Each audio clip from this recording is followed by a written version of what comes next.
Your father left everything to Olivia, dear. The transfer is already complete. My mother-in-law's voice dripped with false sympathy through the phone. He always thought of her as his real daughter anyway. I gripped my coffee mug tightly, the morning sunlight streaming through my kitchen window suddenly feeling cold. My father-in-law's funeral was barely 2 weeks ago, and here was Patricia dropping this bomb on me while I was still grieving.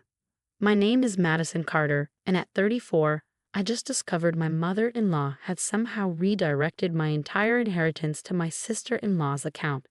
The same inheritance my father-in-law Richard had specifically promised would help fund the children's hospital wing I've been working towards for the past 5 years. That's impossible, I said, keeping my voice steady despite the anger building inside me. Richard and I discussed his plans for the hospital wing just last month. He even signed the preliminary paperwork. Patricia's laugh was sharp, cutting. Oh honey, Richard changed his mind after your last visit. He realized Olivia needed the money more. After all, she's been such a devoted daughter, always by our side, unlike some people who only visit when they need something. The irony of her statement wasn't lost on me. While I'd spent the last 5 years working double shifts as a pediatric surgeon and visiting Richard during every free moment, Olivia had been traveling the world on her father's dime, only showing up when she needed to replenish her bank account. I want to see the paperwork, I demanded, my professional composure kicking in. Years of handling medical emergencies had taught me to stay calm under pressure. That won't be necessary, Patricia replied smoothly. Everything's been handled legally. Olivia's already planning to use the money for her new lifestyle coaching business. Such a wonderful investment, don't you think? I ended the call without responding, my mind racing. Something wasn't right. Richard had been excited about the hospital wing, proud that I wanted to continue his legacy of helping others. He'd built his medical equipment company from nothing, always emphasizing the importance of giving back. I dialed James Morton's number with slightly shaking hands. As Richard's longtime executor and friend, he would know the truth. The line you're trying to reach is no longer in service. Strange. James had been at the funeral, looking troubled as he spoke with Patricia. I'd meant to talk to him then, but Olivia had created a scene about the funeral arrangements, demanding changes that had consumed everyone's attention. My phone buzzed with a text from Olivia. Sorry sis, guess Daddy finally saw through your little act. Don't worry, I'll make much better use of the money than some boring hospital wing. I stared at the message, memories flooding back. Richard's proud smile when I graduated medical school. His weekly visits to my pediatric ward, bringing toys for the children. The long conversations we'd had about expanding healthcare access for underprivileged kids.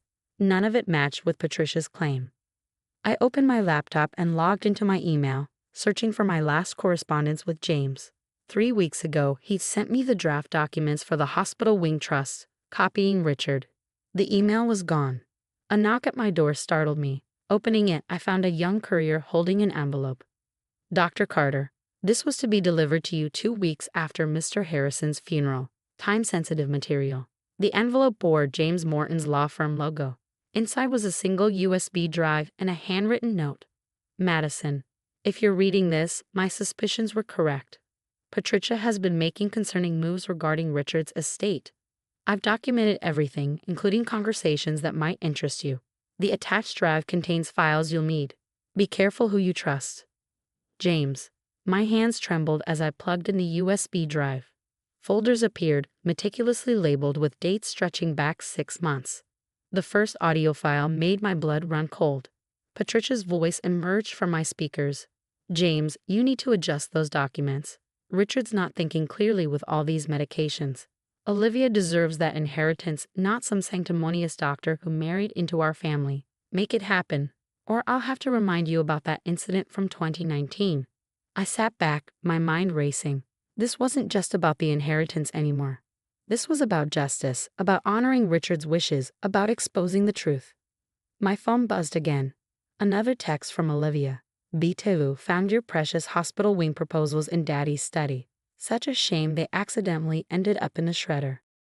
I took a deep breath, remembering what Richard always said about patients in difficult situations. Patricia and Olivia thought they had won, that I would accept their manipulation like I had so many times before for the sake of family peace. Not this time.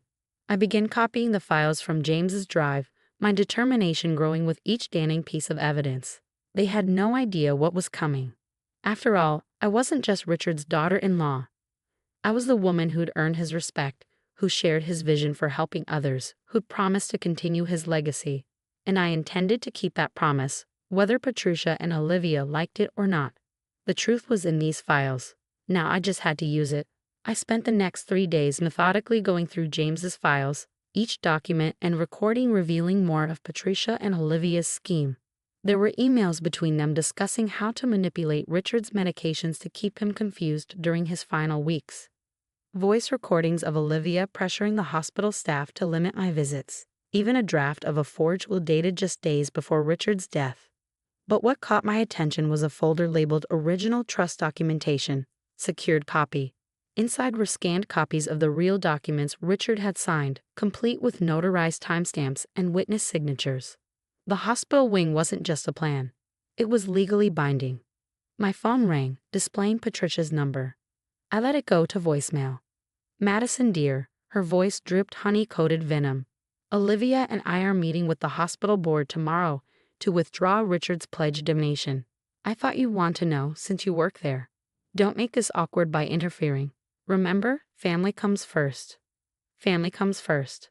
How many times had she used that phrase to manipulate situations in Olivia's favor? I picked up my phone and dialed Dr. Sarah Thompson, the hospital board's chairperson. Sarah, we need to talk. It's about Richard's donation. An hour later, I sat in Sarah's office, James's files spread across her desk. Her face grew increasingly grave as she reviewed the documents. This is disturbing, she said, pausing an audio recording of Patricia threatening James.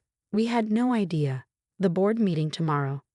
Patricia presented it as a formal transfer of funds to their new charitable foundation. I couldn't help but laugh bitterly. Their new foundation. Let me guess, with Olivia as the director. Sarah nodded. They submitted paperwork yesterday. But these documents you've brought, especially the original trust agreement. Madison, this changes everything. I need your help, Sarah. Richard wanted that pediatric wing built. He spent hours with our young patients, saw how desperately we need the extra space and resources. I can't let Patricia and Olivia destroy that. Sarah's eyes hardened with determination. The board meeting is at 10 a.m. Be there. That evening, another text arrived from Olivia. Hope you're not too attached to your position at the hospital. It would be such a shame if the new foundation decided to withdraw all support. I smiled, thinking of the evidence safely backed up on multiple drives. Let them play their games. The next morning, I arrived early at the hospital, dressed in my most professional suit. Patricia and Olivia were already there, holding court in the conference room. Olivia wore designer clothes that still had tags attached. Apparently she'd already started spending her ill-gotten inheritance. Oh, Madison. Patricia's eyes widened in fake concern. This is a private board meeting. Perhaps you misunderstood. Actually, Sarah stepped in. I invited her. Shall we begin? Patricia stood, smoothing her expensive blazer. Of course. As I explained in my email, we're here to formally withdraw Richard's pledge and redirect the funds to our new charitable foundation. Olivia has some wonderful ideas for wellness retreats. Before we proceed, Sarah interrupted. We have some documents to review. She began distributing copies of the files I provided. Patricia's face paled as she recognized the trust agreement. Olivia grabbed a page, her perfectly manicured nails crumpling the paper. Where did you get these? Patricia demanded. From James Morton, I replied calmly. Richard's executor. The one you threatened and forced into hiding. He left quite a paper trail. These are old documents. Olivia jumped in, her voice shrill. Daddy changed his mind. He told me so himself. Really? I pressed play on my laptop and Richard's voice filled the room. A recording from just 3 weeks before his death. Madison, I need you to know how proud I am. This hospital wing, it's everything I hoped for. Promise me you'll see it through, no matter what Patricia and Olivia might try. James has everything documented. Patricia's composure cracked. You recorded him? How dare you? Actually, I replied, James did. After you tried to bribe him to change the trust documents. There's quite a collection here. Would you like to hear your conversation about adjusting Richard's medication schedule?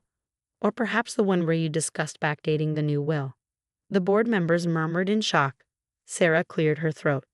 In light of this evidence, The board will not be authorizing any changes to the original trust agreement. Furthermore, we'll be launching a formal investigation into these allegations of fraud and elder abuse. Olivia stood up so fast her chair toppled over. You can't do this. That money is mine. Daddy promised. Sit down. Patricia hissed, but it was too late. Her carefully constructed scheme was unraveling. The funds, Sarah continued firmly, will remain allocated to the pediatric wing project as per Richard's legally documented wishes. Dr. Carter will continue to oversee the development as originally planned. I watched Patricia's face contort with fury. This isn't over, she spat. You have no idea who you're dealing with. Actually, I replied, standing to face her, I know exactly who I'm dealing with. I have copies of everything. Every threat, every manipulated document, every attempt to change Richard's wishes. Would you like to know what else James documented? Patricia's face went from red to white. Without another word, she grabbed her designer handbag and stormed out, Olivia trailing behind her like a petulant child. As the board meeting concluded, Sarah touched my arm. Richard would be proud of you, Madison. The pediatric wing, it's going to change so many lives. I nodded, thinking of Richard's last weeks, how despite Patricia's interference, he'd still managed to leave me the tools to fight back. To protect his real legacy. My phone buzzed one last time, another text from Olivia. You'll regret this. Nobody crosses our family. I smiled, thinking of the additional files I hadn't yet revealed. The ones that would ensure Patricia and Olivia could never interfere again. Family comes first, I whispered to myself. And Richard was my family too. 3 months after the board meeting showdown, I stood in the construction site of the new pediatric wing, watching workers install the foundation. The morning sun caught the sign at the entrance, Richard Harrison Memorial Pediatric Center, where every child matters.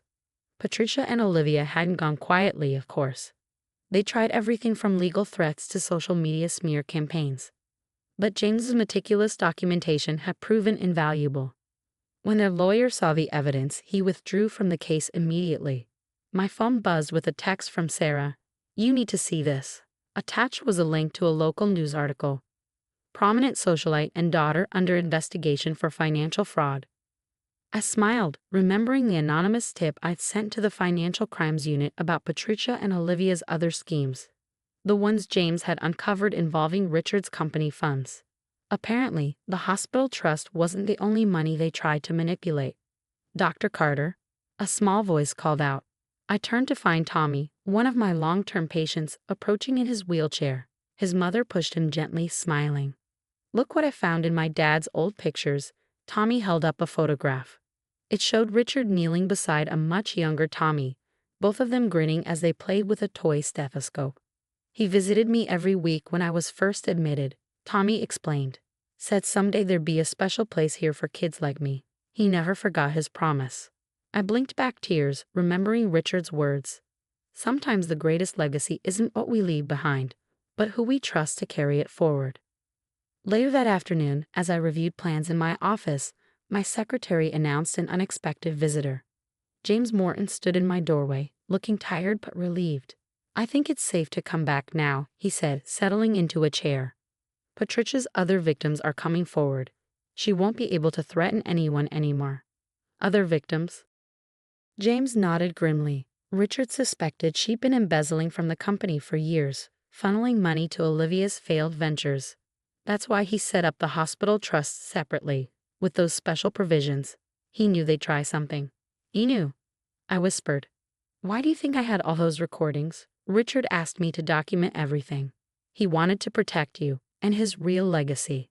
I thought about all the times Richard had insisted on reviewing the hospital plans, how he'd made sure every detail was legally secured. He'd been preparing for this all along. My phone buzzed again. An email from Olivia's private investigator, the one she hired to dig up dirt on me. I've been expecting this, Ms. Carter. Given recent developments, I feel you should know that your sister-in-law hired me to fabricate evidence against you. I've attached our correspondence.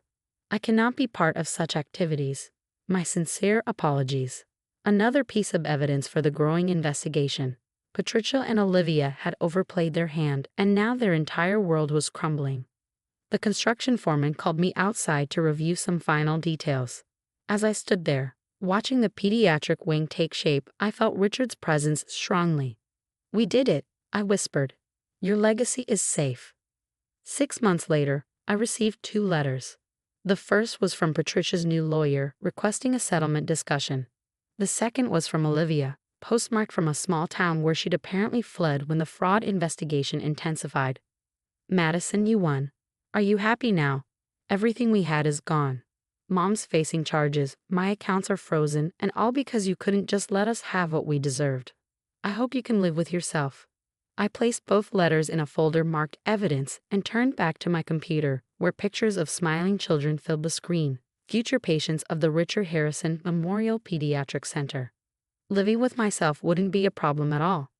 Yesterday, as I gave Sarah a tour of the nearly completed wing, she asked if I regretted how things had turned out with my in-laws. "No," I replied honestly. "Richard taught me that real family isn't about blood or marriage. It's about who you choose to become and what you leave behind." I gestured to the bright, welcoming spaces designed for healing. "This is his real legacy, and I'll always be proud to be part of it." As I left work that evening, I passed Richard's photograph in the hospital lobby. He was smiling that knowing smile of his, the one that always made me feel like he could see right through people's pretenses. "You were right," I whispered to his image. "Sometimes the greatest battles aren't fought with anger, but with patience, preparation, and truth." The truth had finally set everything right.